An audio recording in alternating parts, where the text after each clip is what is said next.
गांव में सरकारी हैंडपंप के आसपास कुछ विचित्र घटनाएं होने लगी। सभी लोग उन घटनाओं से अचंभित थे।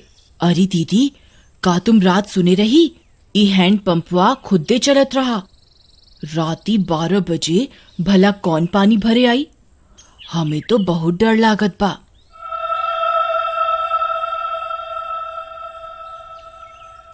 हाँ रानी, हम सुने रही। हमार रिंकिया के पापा तक कहत रही कि हम जाके देखा। हम उनके रोक लिहिस। कौन जाने का बला हुई। फिर उसी रात फिर से 12 बजते ही वह हैंडपंप खुद से चलने लगा।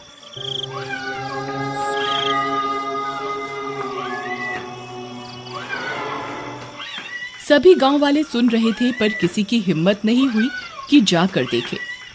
फिर सुबह होने पर, अरे मीना दीदी, चला हो, हैंडपंपवा पर पानी भरे के। हमें अकेले जाते डर लागत बा। फिर वे दोनों हैंडपंप पर जाती हैं। वहां पहुंचकर उनकी आंख फटी की फटी रह जाती है। वहां किसी के पैर का निशान होता है जो इंसानी पैर से दुगने साइज का होता है। ई देखा हो रानी, हम कहत रहे ना कुछ गड़बड़ जरूर बा। ई देखा, भला किस इंसान के इतना बड़ पैर हुई। तभी वहां पिंकी आ जाती है। अरे दीदी, क्या हुआ? आप दोनों इतनी परेशान क्यों हैं? ई देखो बहन, इतना बड़का पैर। लागत है कौनो शैतान ई हैंडपंपवा पे आया रहा। कम ऑन दीदी, कोई प्रैंक कर रहा होगा। हमारी सिटी में तो ऐसे बहुत करा जाता है। अरे आप शहर से आई रही पिंकी बहन, आप ये सब ना समझी। फिर रात होने पर हैंडपंप फिर खुद से चलने लगता है।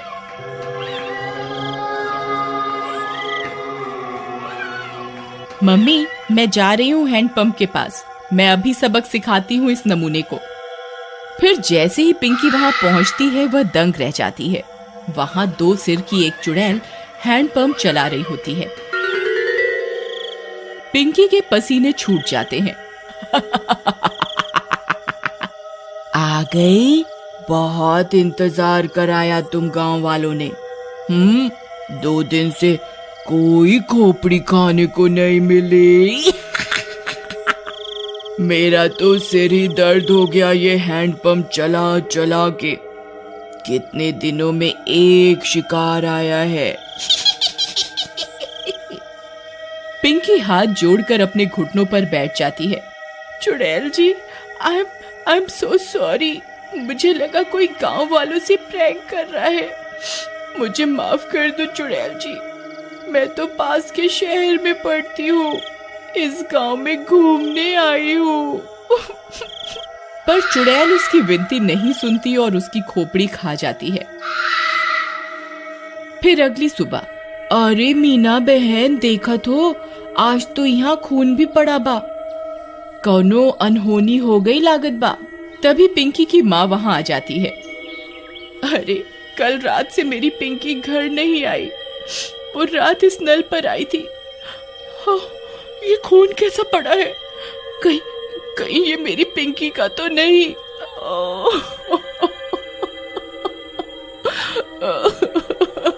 अरे भौजाई, हम उसे कल ही कहे रहे कि ज्यादा लेक्चर का झाड़ो। लगता है उसके साथ कुछ गलत हुई गवा। थोड़ी देर में झाड़ियों में उन्हें पिंकी की सिर कटी लाश दिखती है।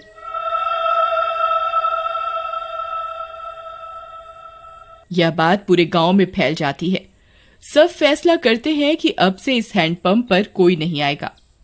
फिर रात होने पर वह चुड़ैल फिर से हैंडपंप पर आकर उसे चलाने लगती है, पर कोई नहीं आता। लगता है गांव वाले चालाक बन रहे हैं। इनको किसी और तरकीब से बुलाना होगा, नहीं तो हम भूखी मर जाएंगी। हाँ, पर करें क्या? रुक जा मेरे जुड़वा सिर, अभी तुझे किसी खोपड़ी का स्वाद चखवाती हूँ। फिर वह चुड़ैल पिंकी के घर के पास पहुंच जाती है। वहां जाकर चुड़ैल पिंकी की आवाज में उसकी माँ को आवाज देती है। मम्मी, मम्मी, दरवाजा खोलो मम्मी। मम्मी। पिंकी की आवाज सुन उसकी माँ झट से दरवाजा खोलती है। वह बाहर चुड़ैल को देख पिंकी की माँ कांपने लगती है। पिंकी,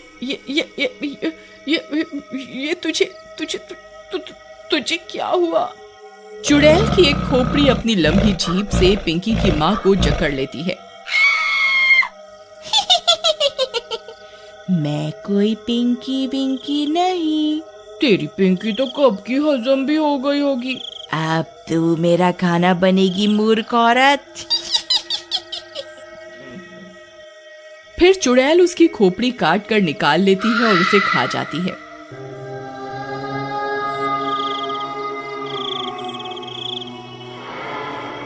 फिर सुबह होने पर पिंकी की माँ की सिर कटी लाश देखकर पूरे गांव में हाहाकार मच जाता है। किसी को कुछ समझ में नहीं आता कि ये कौन कर रहा है और क्यों कर रहा है। सुनत हो जी, उस शहर वाली माँ बेटी के कोई मार के मुंडी गायब कर दिया रहा। लगता है कोनो भूत पिशाच ही सब कर रहा है। तुम बाहर ना जावा, तुमका कुछ हो गई तो हम का करब? अरे हमका कुछ ना होई। हम जात रहे वो हैंड पंपवा के आसपास सीसीटीवी कैमरा लगाई खातिर, हाँ, ताकि देख सकें आखिर मामला का बा। फिर वह गांव की कई दीवारों पर सीसीटीवी कैमरा लगा देता है। रात होने पर वह चुड़ैल वापस आती है। वह थोड़ी देर हैंडपंप चलाती है पर कोई नहीं आता। वह गांव में पिंकी और उसकी माँ की आवाज निकालकर सबको बुलाती है पर कोई नहीं आता। लगता है गांव वाले बहुत होशियार हो गए हैं, कुछ करना पड़ेगा। हाँ, कुछ तरकीब सोचो, नहीं तो अगर हम 2 दिन भूखी रही तो मर जाएंगी। गांव वाले हैंडपंप से पानी नहीं भर रहे पर कुएं से तो भर रहे हैं। हम चलकर कुएं में बैठ जाती हैं। जैसे ही कोई आएगा तुम अपनी लंबी जीभ से उसे अंदर खींच लेना, फिर हम उसे खा जाएंगी। हाँ, सही कहती हो। फिर वह चुड़ैल कुएं में जाकर छिप जाती है। सुबह होने पर, अरे सुबह सुबह कहाँ जावत बा? रात शैतानी शक्ति सारे गांव में घूम रही। अरे तू डरा ना, हमार राजकुमारी, हमका कछु ना हुई। हाँ, हम जाए रहे सीसीटीवी कैमरा से रिकॉर्डिंग ले खातिर। हाँ, अच्छा जावत ही हो तो मटका में पानी भर लावा कुआं से। फिर रानी का पति मटका लेकर निकल जाता है। अरे पहले रिकॉर्डिंग निकाला कि कुएं पे जावा? चलो पहले कुएं पे चलते हैं, नहीं तो वहां भीड़ हो जाए। फिर वह कुएं पर जाता है।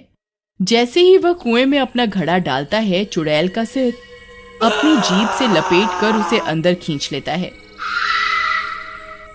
वह कुछ बोल भी नहीं पाता और चुड़ैल उसकी खोपड़ी खा जाती है।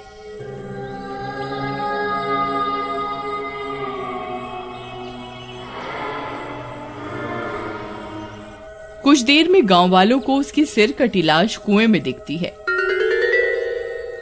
इस बार और कोहराम मच जाता है। हम कहर, अरे हम इकरा के कही रही ना जावा सुबह सुबह, पर ये हमारी एक न सुनी। हम तो लुट गईली, बर्बाद हो गईली। हे राम।